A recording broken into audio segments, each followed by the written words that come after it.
Hello, hello, this is Rosa RCG Creations. How are you doing? Bringing you today a homemade cake mix that's shelf stable. And I'm going to put the recipe in the description like usual. But you can always double, triple, quadruple, however you want to do it, depending on how big your family is or how much you want to make, how much you want to shelf on your store on your shelf. Anyway, supposedly, because this is all dry ingredients, it should be last and be fresh for a full year, because it consists of flour, all-purpose flour, granulated sugar, baking powder, baking soda, and salt. But most people, newbies, I'm totally new to this. I've only been cooking from scratch for maybe two and a half years now, and I didn't realize those products, the baking soda, the baking powder, has a shelf life. So I try to, I've done a lot of my research. Please, everybody, do your own research. And go to the National Home of Preservation. It's got a bunch of canning stuff and all that, but it also has a lot of educational information. And look for yourself of how long those items normally have a good shelf life. So everywhere I've read, I've done all kinds of stuff on Google, the internet, everything. And it's about a year, maybe a year and a half, okay? But I try not to let those items last more than a year. So I'm only going to be doing a quadruple batch 4 times. I'm making 4 times the order, because I'm going to package some of these into little baggies to send to the grandkids. There are 2 sets in 2 different households. And that way they can, because they have families, and they can make their own just to have it on hand. And so, and then enough for me and hubby, so, because I've got 2 parties I got to go to, and I'm thinking of making some cupcakes. So, I want to have my cake mix on hand, so this way it'd be easy for me to make. Not only that, but it helps you with the prices of groceries. Sorry, something's bugging me. With the prices of groceries, so you already have most of the dry products already on hand, and to worry about it. So anyway, let's get started. What I did to save time, because I know I'm probably going to be past my 15-minute time frame that I like to give myself, but I'm going to bring you down here.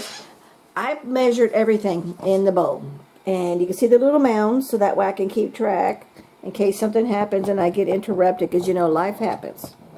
I'll know exactly how many of each item that's in there. Okay, now I'm going to sift it. I'm only going to sift it because I've been doing a lot of reading that when you sift it, it seems to have more of a fluffier, a better quality of cake at the very end product. So that's what I'm going to do.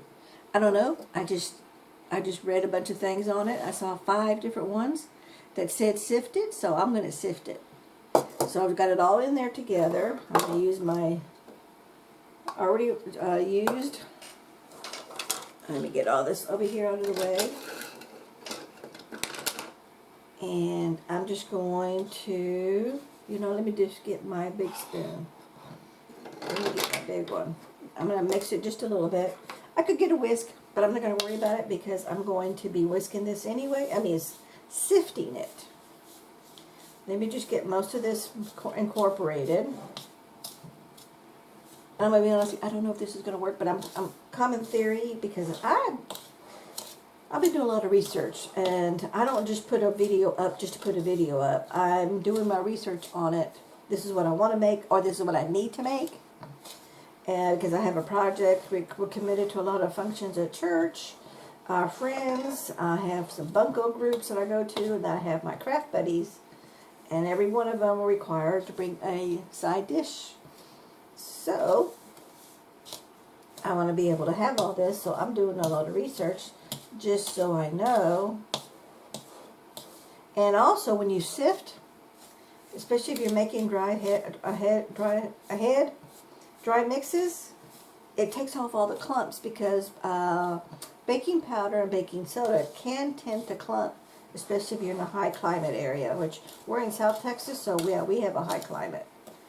But I have realized I have less and less clumping when I store them in my mason jars, and I just use these plastic lids that I get these from Temu, but you can get ball I know sells them, but they're 4 times as much expensive as the ones I can get from Temu. So right now they're working, so everything's fine. And there is a little rubber seal on the inside of those lids, and I'm sure that is why they're working.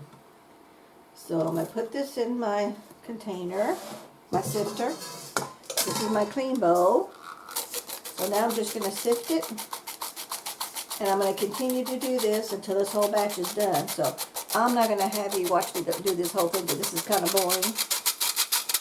But I want to show you this, and I'm going to show you this. Let me move this over to the side. Let me move this to this side so you don't get the glare. But this is the finished product. And see how it's kind of a little lumpy looking? Oh, make sure, yeah, you're in. You can see. And then here, see how soft it is? See how flimsy, fly away soft it is? And that, I believe, someone who knows, please comment, is where you get more fluffy of a cake mix. So anyway, we'll bring you back when we're all said and done, and everything's going to be in my jars. Okay, now we're going to make the cake.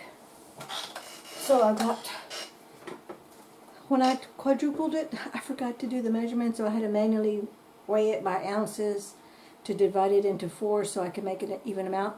Because this recipe that I'm using only calls for 1 cake mix. So it actually ends up doing, I did it by 4, because I timed this time 4 for everything, because I wanted extra like for my grandkids and I want for me to have. It actually equals 2 cups of cake mix. So now we're going to add the weight ingredients. We're going to add 1/2 cup of milk.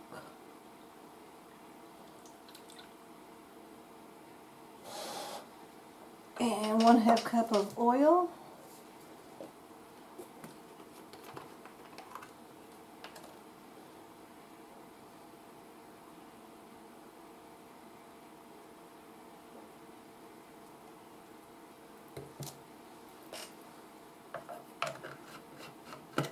Whoops. And my oven is heated at 350 degrees, because that's what the recipe calls for. It's going to ask for 1/2 let's see, we're going to do 1.5 teaspoons of vanilla extract. So where's my 1.5? Here's my 1/2, yeah, teaspoon. 1/2 teaspoon. 1 teaspoon. So 1.5 teaspoons of vanilla extract. And this is my homemade vanilla extract that I like to use. Oops. A little spillage there, but we're okay. That'll work.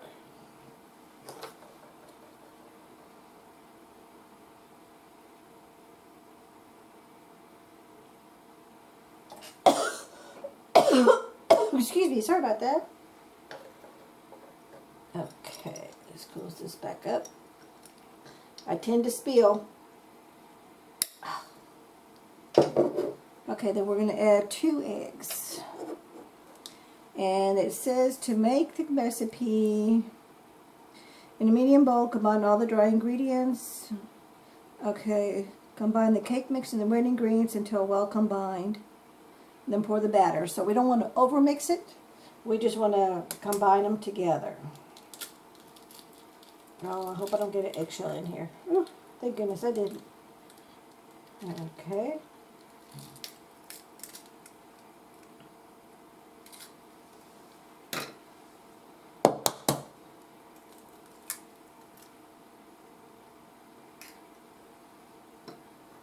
Oh, I forgot my wet towel. Oh. I have a dry towel here for my dry ingredients, so we'll just use that. So let me just mix up my eggs. I'm going to make sure I'm in frame. Let's just mix these up a little bit.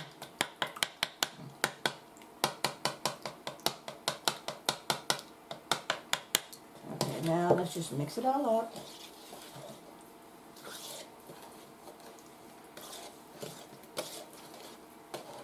Yeah, it smells good. Everybody had smell-o-vision.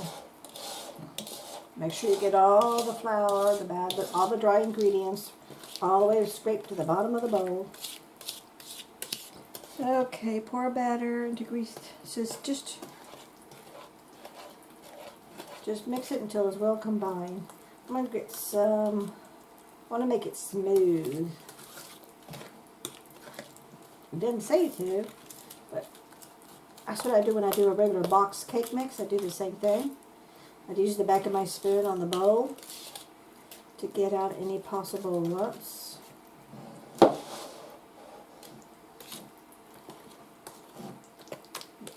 And then I scrape it. That's why I like to use the bigger bowl, so you can see if you need to scrape any of the dry mix that did not get incorporated with the red ingredients.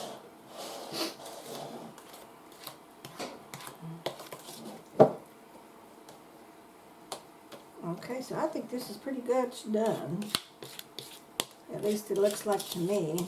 This is what I do when I do a regular box cake mix. Oh, there's some yolk there that didn't get mixed up. Let's do some more stirring. Okay, but I think we are pretty much done. So let's get our cake pans. Let's get this out of the way. Move this out of the way.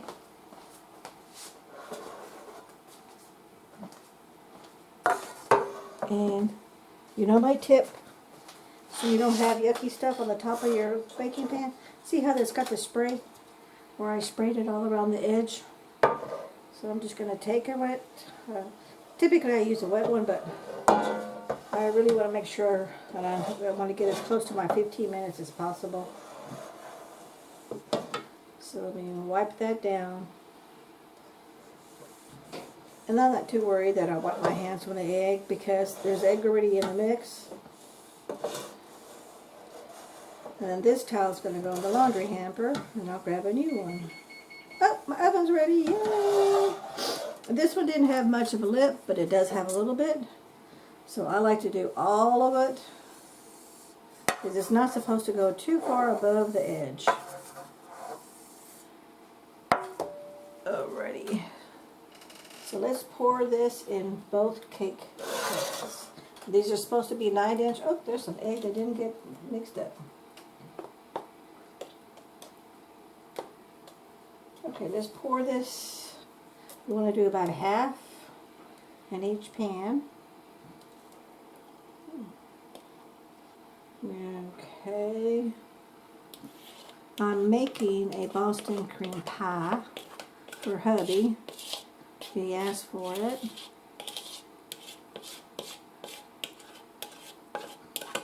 And I could have weighed this just to make sure it's half and half, but I'm okay. I'm just going to eyeball it, because I think we're close enough. And it's not going to be on a Boston cream pie. It's not going to be really thick, so I don't need the entire height of the cake pan.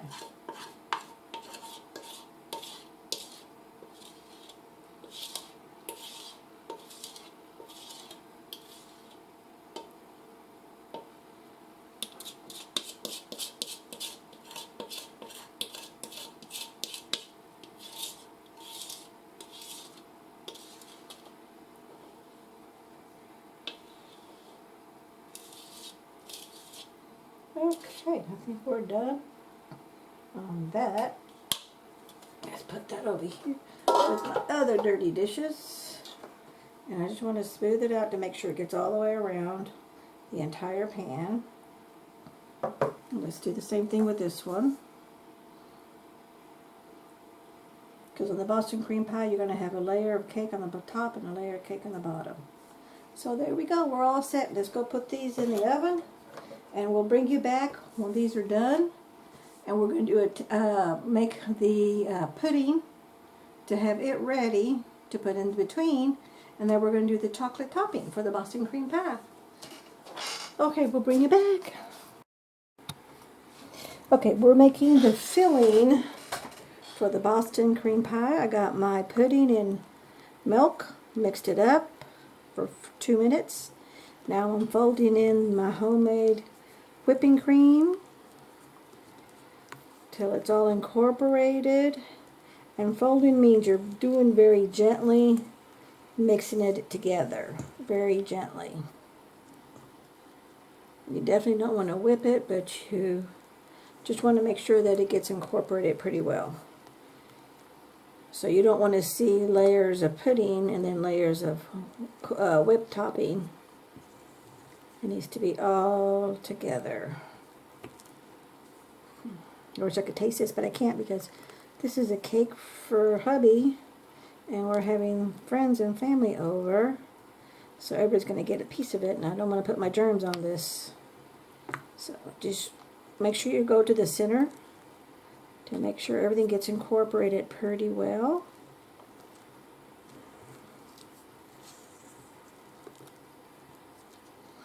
So I think we're done with the filling. I'm going to put this in the fridge and let it cool while I make my chocolate topping. That's the chocolate glaze. I wish I had done my glaze first and then this, but oh well, it is what it is. Yep, that's pretty much incorporated, I think. I think that's good. Okay, so, oh, I don't have another spoon here.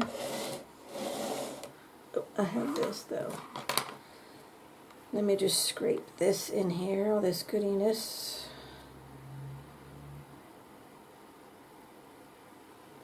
That's going to go in my dish pile to go wash. Okay, we'll bring you back when we get to the chocolate filling portion. Okay, we are back. We're putting the Boston cream pie together. Let's see here. Okay, so I got my cake, my 9-inch cake.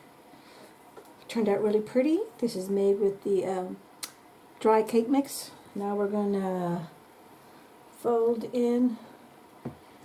Let's see here. I'm going to make sure I'm reading this right. My first time doing this. Prepare the cake pan. Okay, that was done. Beat the milk and the pudding. Stack cake layers on the serving plate. Serve pudding. Gently fold in the whipped cream. Let it sit 5 minutes, which I did. Stack cake layers on a serving plate, spreading pudding mixture between the first and second layer. So, and from my understanding on the picture, it's got a little bit of a thickness.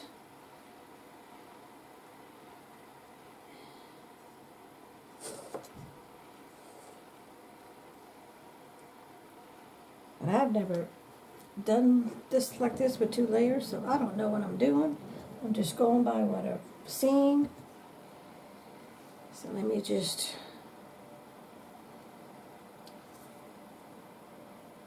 let's do the taste test.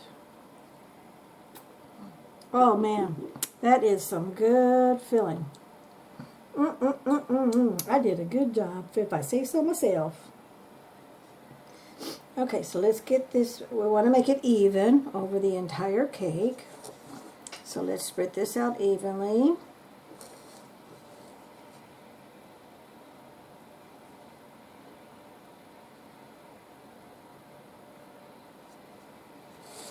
Because we're going to put another layer of the cake on top, and then that's where the chocolate glaze is going to go on.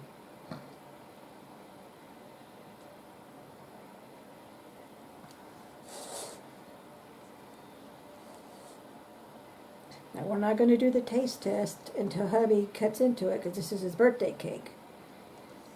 So there may be some other people around. You may hear other people there before I do the taste test.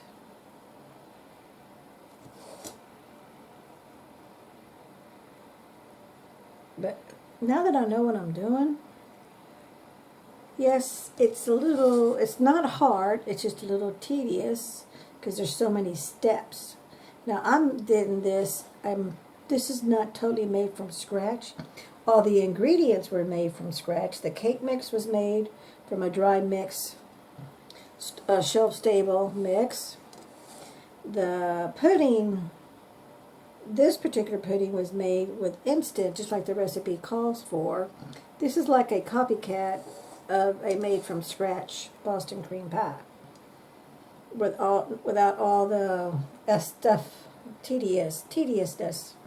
Oh, I don't want to get in there, but you know what? This is my first time. I'm okay. I'm going to give myself a little grace and realize it is what it is. Because I've still got more of this topping to put on here. And my one cake, because you never know if your cake oven is level, and I know you level it, but houses settle, especially here in South Texas, because we're so close to the coast. So I'm just going to eyeball it and try to make it as level as possible. And put some of this on the edging here. If anybody has any tips on a good way to do this that they've worked on, please let me know in the comment section. Because if I can get any tips, I really appreciate them, because I'm really enjoying my bacon. Because this is going to be served, I can't use my fingers. I used all my bowls in my whole house. I used them all. So I got some, everything's going to go in the dishwasher, and I'm going to put it in the dishwasher. I ain't going to do it by hand. We're just going to let the dishwasher do it. I know hubby don't care for that too much, but oh well.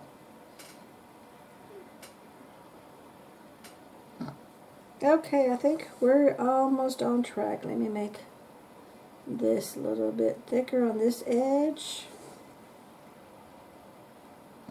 Now, when the cake gets on top, it's going to squish it just a little bit from the weight of the cake.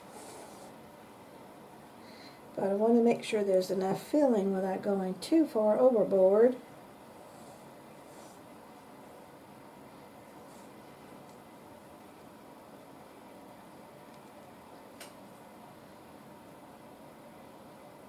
Nope, it doesn't look overly pretty, but you know what? It's going to be covered with the other cake other than the edges here.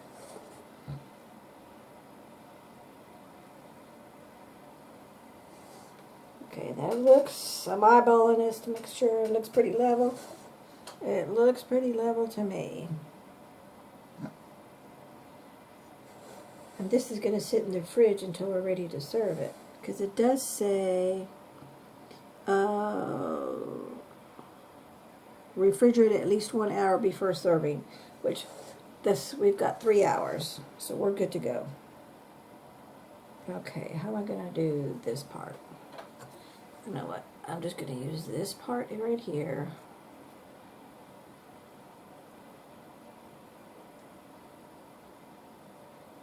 And it's going to be in the center so no one's going to see it. We're good to go with that part. I'm good. I'm just going to use the little tip, smooth this out. Okay. This is dirty. I don't think I'm going to use it anymore. Let me go get my other cake. We'll put it on top. I'm hoping I don't mess up. Let's move this out of the way. Move everything out of the way. Okay. Yay! I did it! It kind of stuck, but that's okay. Because the glaze is going to cover that. Okay, so let's move it just a tad. Alrighty. That turned out pretty cute. Now let's get to the chocolate glaze. So I've already melted my chocolate and my butter. And you want to use unsweetened baking chocolate, about 1 ounce, 1 tablespoon of unsalted butter, 3/4 cup of powdered sugar, 2 tablespoons of milk. So for the glaze, it says mix it all up. Okay, stir until chocolate is melted. Add the powdered sugar. I used 2 sets measuring cups and 2 sets of measuring spoons into this morning's bacon. And the milk. And then mix it all up.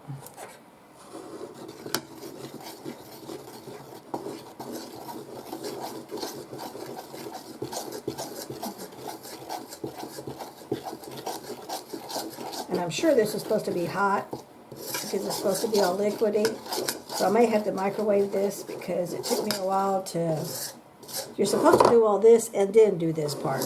So let me go ahead and microwave this for a second to melt some of this stuff.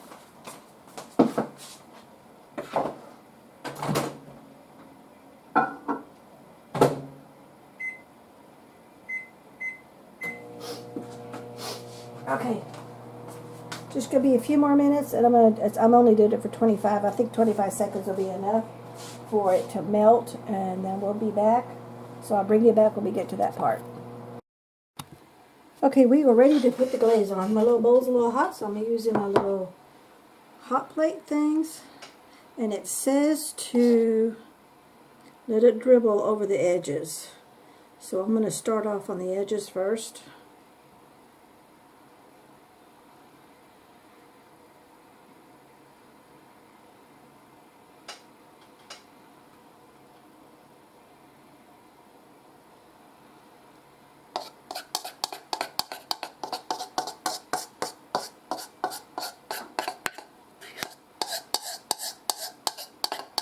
Scrape, scraping, scraping, scraping.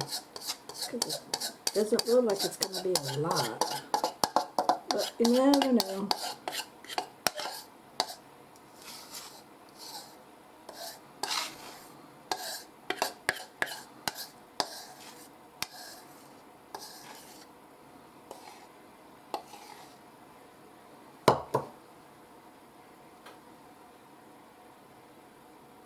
I just want to layer the whole top of the cake. I'm very gently layering because I don't want to tear up the cake at all.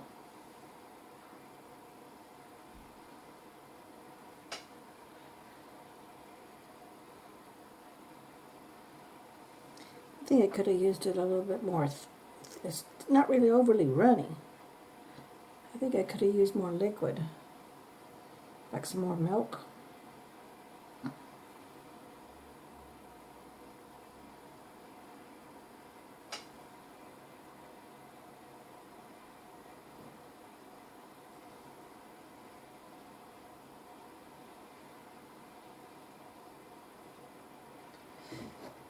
But I could definitely, I need to get me a spatula. You know what, I'm going to put a little bit of milk in here. And I'm going to heat this up, make it a little bit more runny so it'll dribble. I don't know if this is going to work, but we're going to see. There's going to be very, very little.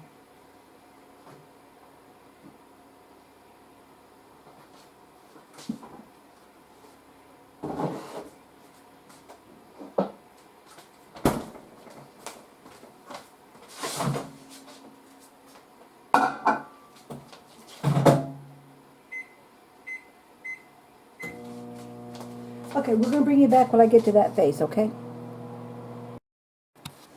Okay, I went ahead and scraped some of the icing, which of course is already starting to get hot.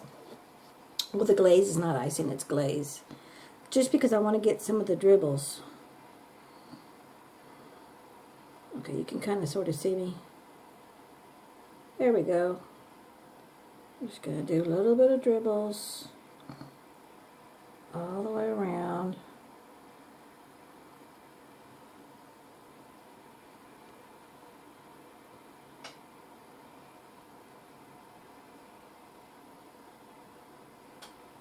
And I'm going to put the rest on top, and that'll hopefully melt some of this glaze. Whoops, just made a mess. That's okay. Nope, not overly pretty looking, but that's okay. Okay, I'm going to try to cover up all the top of the cake. But you know, since this is my very first time making this pretty much from scratch, I think I didn't do too bad. Not that great, but not that bad either. But the biggest thing is, does it taste good? And so far, everything that the cake batter tasted good. The pudding filling tasted good.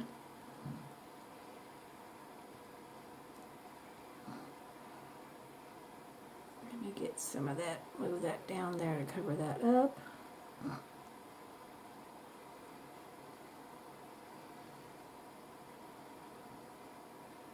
I think we're done. We're good. I'm good with this. There's a piece that fell on the table. Oh man, that is some great chocolate glaze.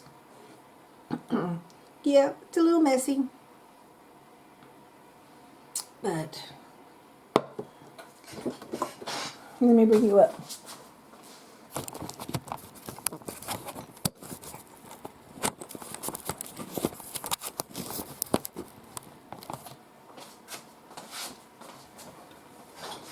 As far as I'm concerned, whoops, turn my camera so I can see. This is my take of a almost made totally from scratch Boston cream pie. Turned out pretty, kind of pretty. It's kind of lumpy, but that's okay. The biggest thing is the cake tastes good, the filling tastes good, and the chocolate glaze tastes really good. So this is going to be a win-win. Thank you so much for watching. We'll catch you in the next video. Bye-bye.